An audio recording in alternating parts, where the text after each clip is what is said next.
Hello everyone, ఈ వీడియోలో balloon stand ఎలా సెట్ చేయాలనేది చూద్దాం. నేను 2 సెట్స్ ఉండే బెలూన్ స్టాండ్ని ఆర్డర్ పెట్టుకున్నాను ఫ్లిప్కార్ట్లో. ఫస్ట్ ఆర్డర్ ఓపెన్ చేశాక ఈ స్టిక్స్ అన్నీ ఒక దగ్గర పెట్టుకొని సైజు వైజ్గా డివైడ్ చేసుకోండి. కొన్ని స్టిక్స్ అనేవి కొంచెం లావుగా ఉన్నాయి, మిగతావి సన్నగా ఉన్నాయి.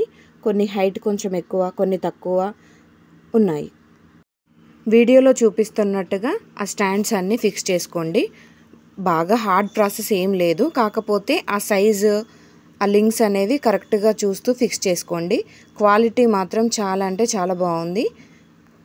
అండర్ 300లో ఈ ప్రోడక్ట్ అనేది రియల్లీ అఫోర్డబుల్.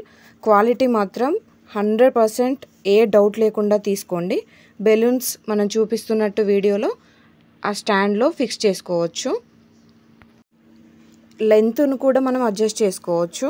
ఏ హైట్ కావాలి అనేది మనం సెట్ చేసుకోవచ్చు. 3 బెలూన్స్ ఆర్ 4 బెలూన్స్ అనేది కూడా ఈ స్టాండ్లో మనం సెట్ చేసుకోవచ్చు. ఫైనల్ లుక్ ఇలా వచ్చింది చూడండి. నెక్స్ట్ బెలూన్ ఎలా పెట్టాలనేది ఈ వీడియోలో క్లియర్గా చూపిస్తున్నాను, చూడండి. ఇంట్లోనే ఈజీగా డెకరేషన్ అనేది చేసుకోవచ్చు. ఇలా బెలూన్ స్టాండ్ పెడితే మొత్తం డెకరేషన్ లుక్కే చేంజ్ అయిపోతుంది. నేను డెకరేషన్లో ఈ బెలూన్ స్టాండ్ యూజ్ చేశాను, అది కూడా మీకు నెక్స్ట్ క్లిప్లో చూపిస్తాను. ఈజీగా ఇంట్లో డెకరేషన్ మీరు ఎవరి హెల్ప్ లేకుండా కూడా చేసుకోవచ్చు. నెక్స్ట్ డెకరేషన్లో 4-5 ఫ్లవర్స్ బంచెస్లో పెడతారు కదా, దానికి కూడా ఫ్లిప్కార్ట్లో నేను ఒక ఐటమ్ ఆర్డర్ చేశాను, అది నెక్స్ట్ వీడియోలో చూపిస్తాను.